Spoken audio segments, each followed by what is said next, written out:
B from Reef to Reef is going to talk about food today, and he has also wants to mention his book and how it's going to all profits go to support the MS Society. So take it away, Paul, and talk about your food, how you do food.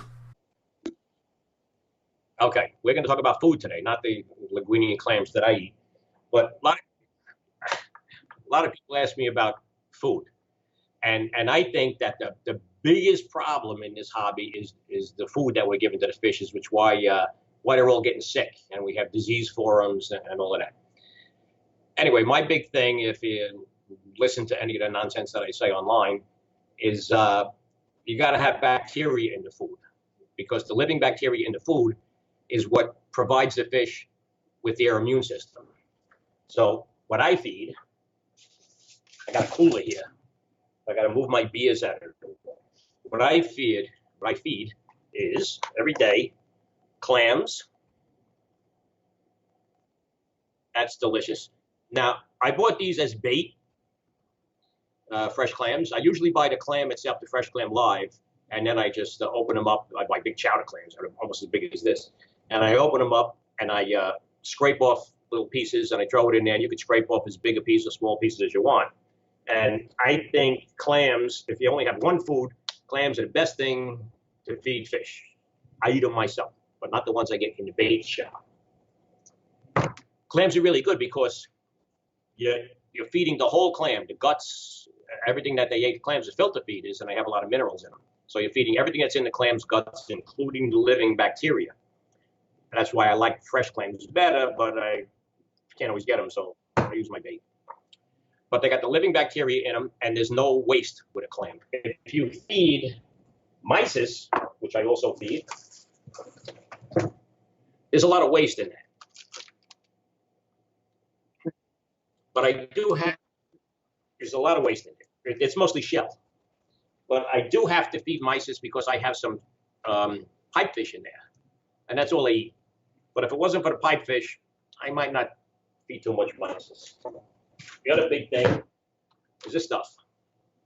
I don't like to advertise, but Larry's a friend of mine, and this LRS food I think is the best.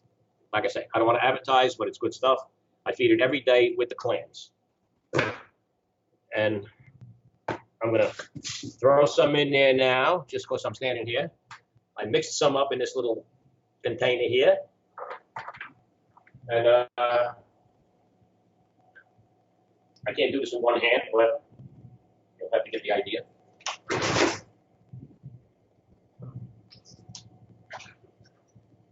And now they're all happy.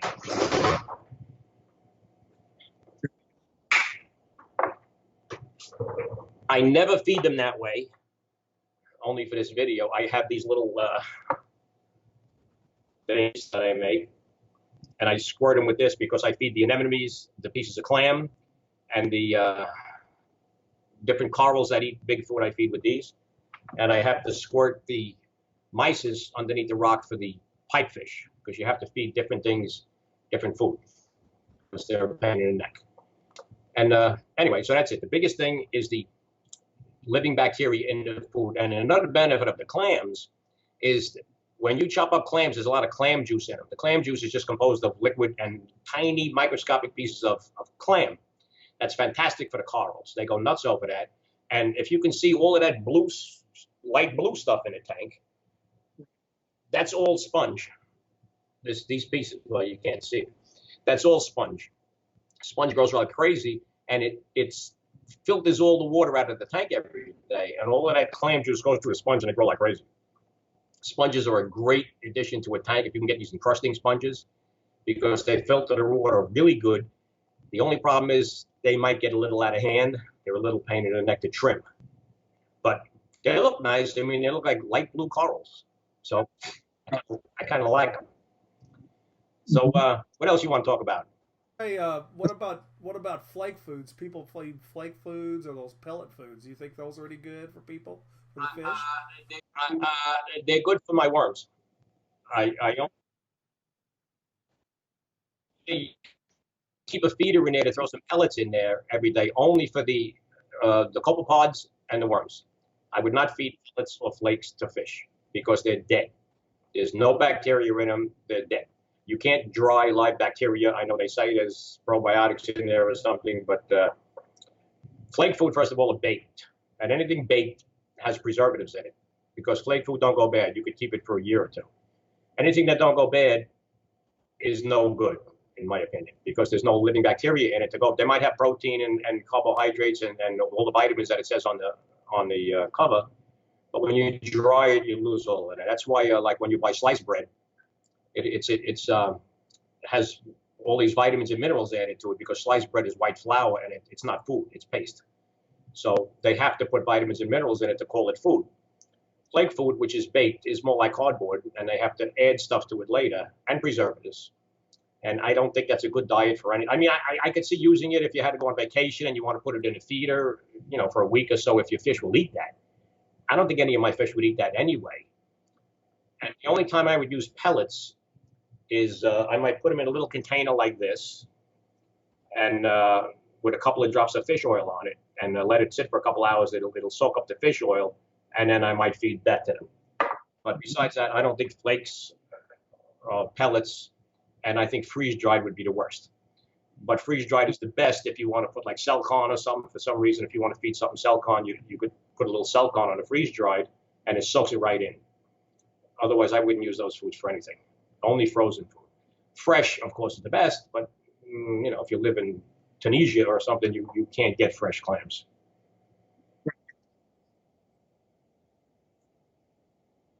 Right, I can get them here, but I know a lot of people tell me I can't get this food. I can't get. Today, I think you could get anything. You could get fresh clams and things all over the world. I know you can get frozen ones, and I think frozen clams, if I had a choice, would be my favorite food if I couldn't find fresh ones. I think the fish would live forever on just frozen foods. And you could feed anemones and corals and bubble corals. I feed my bubble corals and everything, clams. That's the best food. Put a clam in the blender. You end up with a real mess. That's disgusting. No, that comes out. I know people ask me that, but it turns into liquid. It turns into like snot with Elmer's glue on it. It's really disgusting. What you got to do with a clam is you freeze it. If you buy fresh clams, you know, or bait, you freeze the thing, and then it has the kind of consistency of frozen ice cream. And you get a sharp knife and you slice off paper thin slices, very very thin. You can see through them. And the fish, like that copper band, is about 10 years old. The fish could take those paper thin slices of clam and suck in the whole thing because it's very easy for them to eat. And you could get smaller pieces and bigger pieces. You know, if you want to feed that anemone in there, you could put a gigantic piece in there. There's even a big urchin in there that eats clams. He doesn't know he's a vegetarian. He eats clams too. Sucks them right down. But I think if you could only use one food, clams. Now there's a mandarin in there, and I invented this mandarin feeder that I showed on the last video. I haven't used it since I moved here because I moved here about a year and a half ago, and I haven't set up my brine shrimp hatchery yet. But I mean, they seem to be fine, so they're eating, they're getting fat and everything. So I haven't had to do that. Copepods in your tank now, where they really don't need to mess with brine shrimp sometimes, you know. I get so many copepods in my tank that I can't even. I think I have more copepods than anything in my tank. And I got a lot of copepod eaters in there. I mean, besides the mandarins and the pipefish and everything, and I got an awful lot of bristleworms in there too. But I have to get rid of some of the bristleworms because I have a problem keeping crustaceans. And there's an arrow crab in there, but as soon as he sheds, they're gonna eat him. If I put a shrimp in there or a crab, when they shed, the bristleworms jump all over them and eat them. There is a big crab in there, but I think he might be too big. It's about 4 inches. He's a decorated crab. He might be too big for them to eat. But the little arrow crabs and stuff, as soon as they shed, the bristleworms jump on them and eat them. I just took down one of my tanks and I had a ton of bristleworms in it. I couldn't believe how many bristleworms I had in my tank, and I really didn't see them. You know, you don't even notice you have them. But once you tear a tank down, you start saying, "Oh my God, look how many bristleworms are in this tank." Right. Well, I noticed these because usually they come out at night, but there must be so many in here. As soon as I start putting clams in there, you know, that clam juice goes all over the place, and they smell that, and they come out in the daytime. They come out, they're going like this looking for food. in the daytime. So anything that dies in there is gone. So I have some bristleworm traps that I made. I have to put some in there and get rid of at least the big ones because there's way too many bristleworms in there. They don't hurt anything, but unless you got crabs that are going to shed, they won't hurt the fish or anything. They're one of the things that reproduce really well in the aquarium. You know, I mean, bristleworms will breed off just a little speck of an egg on one coral that got in there somehow. You know? Oh, yeah. Yeah, I mean they're great scavengers. Like I wish they would eat cyano or algae or something, but I got a lot of cyano in there. But that's because I use all Long Island Sound water now. Since I moved out here, the ocean is like 100 yards behind me here, and I've been using all water from there. I'm in the eastern Long Island Sound, which is really the Atlantic Ocean because it's about 25 miles across. So I use that water. But that water I dove there all my life, so I know there's a lot of cyano under that water and seaweed and all kinds of stuff growing in there. And that's also going to grow in my tank, which is fine. It's natural. I kind of like it, you know. But sometimes it gets a little heavy, the cyano. And when you use natural seawater, do you filter it in any way? How do you filter your natural seawater? I do. Matter of fact, I might collect some tomorrow. The only reason I filter it, I diatom filter it. The only reason I do that is because the place I have to collect, I have a Jeep. I have to back the Jeep up to the water, the surf, and I have a bilge pump on a long hose, like a 70-foot hose. And I throw the bilge pump in the water where it lands on the sand, and it's right in the surf where the waves are breaking and everything. And the water comes in all murky. It looks like milk because it's got all chopped up seaweed in it and shrimps and amphipods, and it's got everything in it. Sand. Oh, it's got the bikini tops. I mean, it's got because I'm throwing it right in the surf like it's in 4 inches of water, right where right where the waves break. So the water's disgusting. If I go out in my boat, I don't have to filter it or do anything to it. But my boat is in Peconic Bay, which is next to a duck farm, and it's disgusting. You can't use that water. So I have to use the sound water, and my boat is not in the sound, and I can't get it there. So where I take it, I diatom filter it, and it comes crystal clear, totally disappears. But of course, you have a lot of dissolved stuff in there, which is why it has cyano and everything else in there. But I think the benefits of natural seawater, if you can get it, outweighs the seaweed and everything else you get in there, which is natural. It's part of the game. The wife might not like seeing all that cyanobacteria in there, but we're used to it. So it grows mostly on, I don't know why, it grows mostly on the left side of that tank. It doesn't really cover the corals or anything. It does cover some of the green star polyps, and I have to blow it off every few days. And it's very thick. It comes right off. And everything in tanks goes in cycles. If you keep a tank long enough, you'll see a cycle of cyano. You'll see a cycle of hair algae, flatworms, bubble algae, all these different things. And it might come for a year or two, and then it might disappear for 10 years. Most people don't have a tank for 10 years, so they don't know these things. But everything comes in cycles. I had my tank, all of a sudden, Astrea stars started showing up. When I hadn't even put a coral or anything in the tank for like 8 months, all of a sudden Astrea stars started showing up and breeding in the tank like crazy. And where did these guys come from? It's like before the light comes on in the morning, it looks like the Starship Enterprise in there. There's so many of those things on the glass. Looks like a galaxy.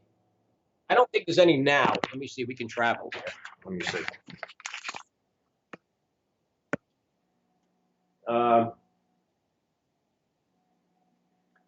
don't see any now because it's the light's on. But you can probably see under that pump there's cyano underneath there. But this is my pride and joy. This sponge stuff. I've been trying to give this stuff away. Nobody wants it, and I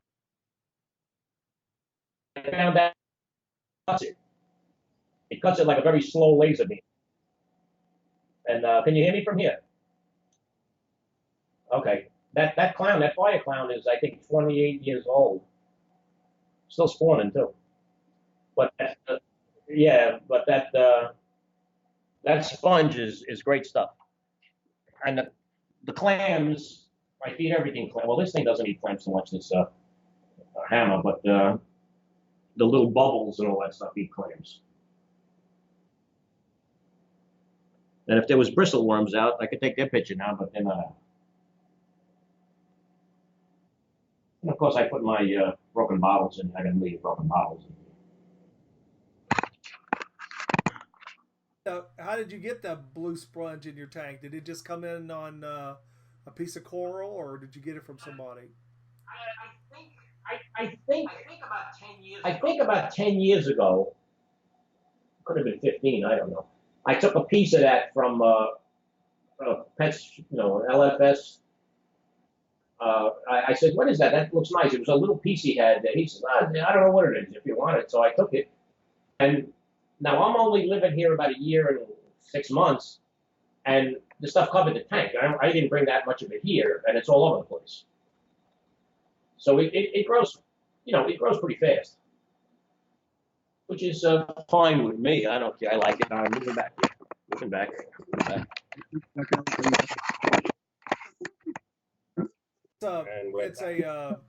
It's a pretty item, and it's not really what you call. You have to worry about it dying on you that much, and causing like some other problems, No, it's a photosynthetic sponge, which is very rare.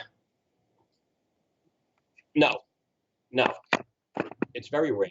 Blue, I think. I haven't seen any in any other coral, any colors other than blue. I read that it comes from the Great Barrier Reef someplace.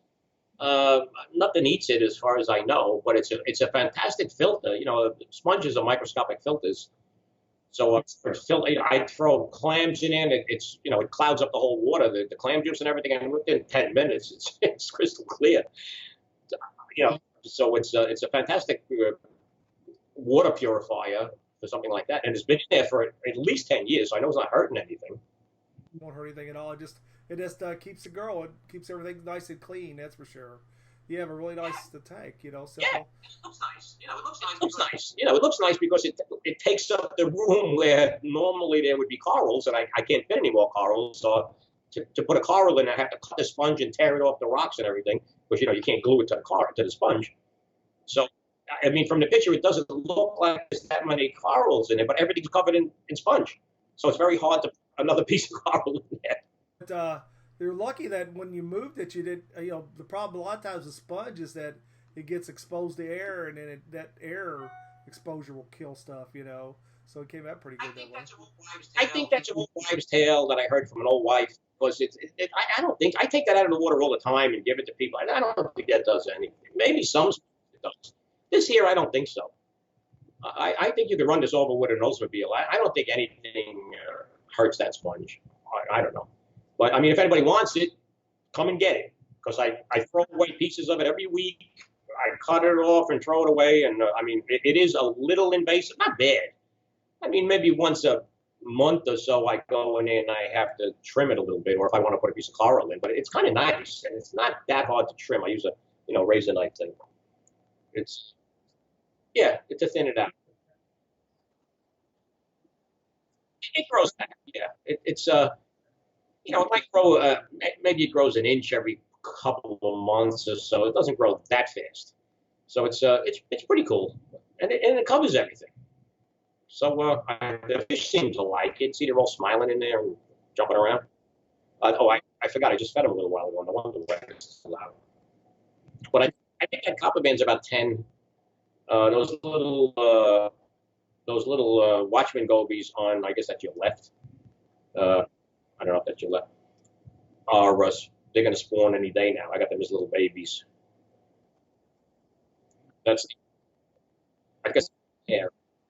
I would always feed LRS food, and my people would come over and see my clams. I mean, my clowns, and I had a purple tang, and he was like an inch wide, And people say, "Oh my God, how are you gonna tang that thick?" And I said, "Well, you just feed him well, I love LRS. I love LRS food, but I know he has probiotics in there and everything, and I know Larry, the owner. It's great food, but I think, and I'm speculating, I think when they freeze commercial food like that, they freeze it a lot colder, then I could freeze it in my freezer here because I can only go down to 0. I think they go down to 40 below 0 or something, which may kill some of the bacteria. I'm guessing. I don't know.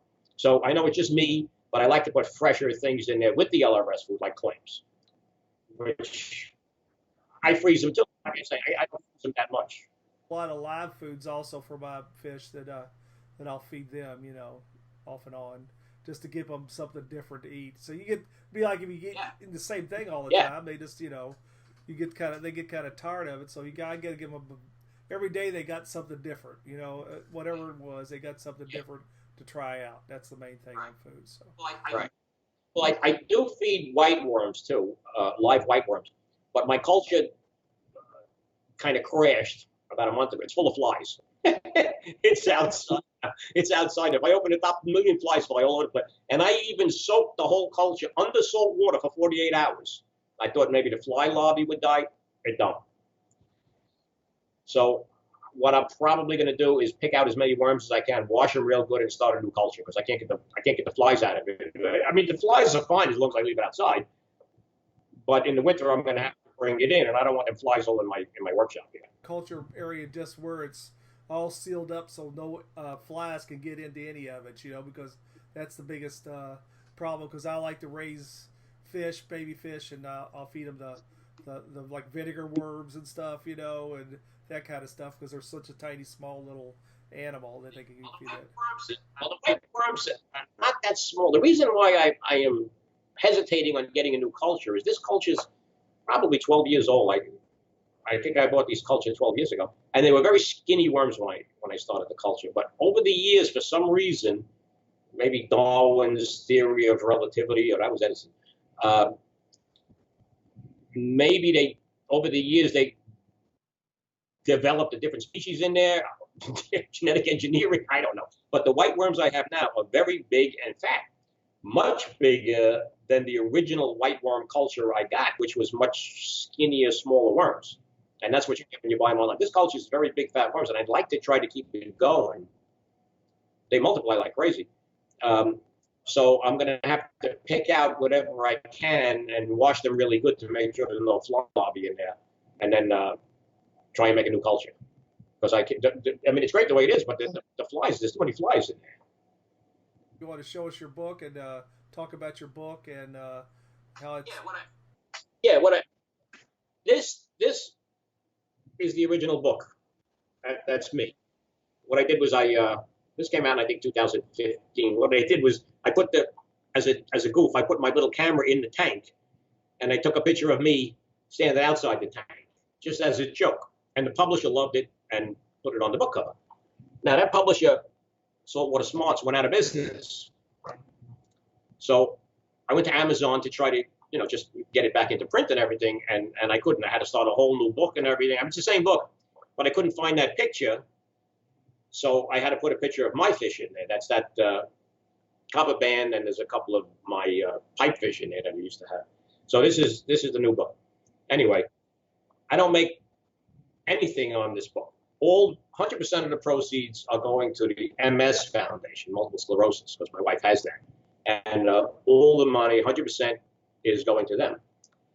I don't know how to make it automatically go to them, so I'm just going to write them a check at the end of the year with, any profits that I had. Actually, the book is selling fairly good. I sold, I think, 20 copies in the last 2 weeks, which is, not.